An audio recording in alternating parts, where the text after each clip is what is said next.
Bonsoir. Vous êtes journaliste d'investigation, spécialiste des fake news.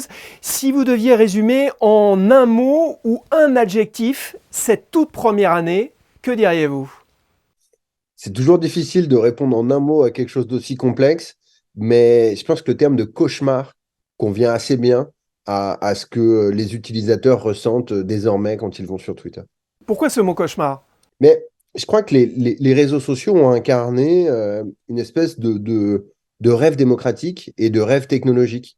Internet a été un peu ce rêve de connaissances, de culture, de choses partagées comme ça, d'intelligence en construction permanente. Et donc, les réseaux sociaux, étant une espèce d'extension d'Internet, eh bien, devaient incarner tout cela.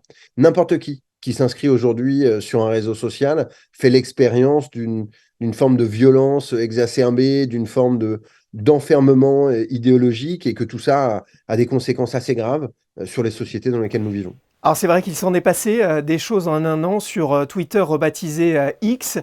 Plusieurs associations dénoncent une hausse de la désinformation et du harcèlement. Vous partagez ce constat?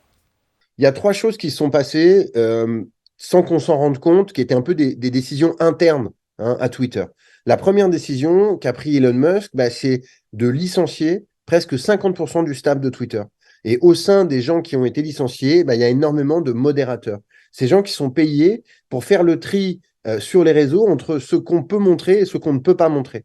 Parce que quand on nous dit qu'il y a une liberté d'expression totale sur ces réseaux, en réalité, c'est pas vrai. Il y a des choses qui sont interdites, il y a des choses qui ne sont pas autorisées. La principale conséquence, c'est pas tant la désinformation que l'hyperviolence. Vous en êtes d'ailleurs l'une des victimes. Alors moi, j'en suis une des victimes et il y en a beaucoup d'autres, les femmes notamment, qui sont de manière très très très forte sur ces réseaux. Mais ce qui est certain, et là on l'a vu depuis 3 semaines avec le conflit israélo-hamas, euh, eh bien, il y a une quantité de choses qui ne devraient pas circuler. La deuxième chose, c'est qu'il a décidé de faire revenir eh bien, tous ceux qui avaient été bannis, notamment à la suite de l'attaque du Capitole aux États-Unis. Il y a des dizaines de milliers de comptes d'extrême droite, de militants extrêmement violents, qui avaient été bannis de Twitter parce qu'ils avaient appelé à un coup d'État contre le Parlement américain. Et bien, ces gens-là, et notamment Donald Trump, ont été réintégrés sur la plateforme. Dans le même temps, il a supprimé ce qu'on appelait la certification. Vous savez que sur les réseaux sociaux, eh bien, il y a une petite pastille bleue qui vient vous dire que cette personne qui a cette pastille bleue, eh bien, elle est potentiellement sérieuse, hein. En tout cas, elle est respectable d'une certaine manière. Eh bien, cette certification qui existait, Elon Musk l'a supprimée et il en a créé une autre qu'on peut acheter. C'est pas seulement vous êtes validé aux yeux des utilisateurs, c'est que la machine Twitter va montrer beaucoup plus ce que vous publiez que ceux qui ne sont pas certifiés. Et dans le même temps, les journalistes au sérieux, les journalistes professionnels, les grands médias ont été décertifiés. Et donc, du coup, ceux qui luttaient contre cette désinfo, eh bien, on leur a non seulement enlevé le mégaphone, mais on leur a presque coupé le sifflet. Alors, vous avez été l'un des relais de l'opération No Twitter Day qui s'est tenue le 27 octobre dernier. Ce genre d'initiative, ça peut aussi aider à contraindre Elon Musk à mettre la pression sur X. Je l'espère. On ne participe pas à une initiative, quelle qu'elle soit, si on n'a pas l'espoir qu'elle ait une forme d'impact sur les choses. Je crois que la première chose à faire, c'est qu'on ait un grand débat de société sur ces sujets.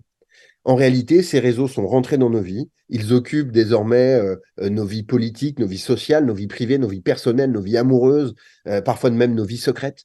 Et à aucun moment, ni la société française, ni la société monégasque, ni la société européenne n'a eu un grand débat sur qu'est-ce que sont ces plateformes, comment elles fonctionnent, est-ce qu'elles respectent la loi, qu'est-ce que nous pouvons faire. Et donc, la première ambition de cette tribune, hein, qui appelait un No Twitter Day, c'était avant tout de créer ce débat, de permettre de discuter de ces sujets, de permettre de dire, eh bien, il y a des choses que nous acceptons, il y en a d'autres sur lesquelles nous ne sommes pas d'accord. On est 400 millions dans l'Union européenne, on peut peser, et il faut peser parce que face à ces entreprises, eh bien, il n'y a pas d'autre solution que le rapport de force. Une toute dernière question, on dit que la valeur d'X a été divisée par deux en un an.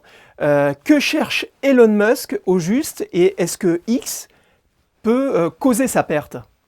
Bien, je crois qu'il y a tout un tas d'actionnaires, notamment des autres entreprises d'Elon Musk, hein, de SpaceX ou de Tesla, qui sont pas très contents du fait que Monsieur Musk passe son temps à faire des tweets complotistes et à s'occuper de cette entreprise-là.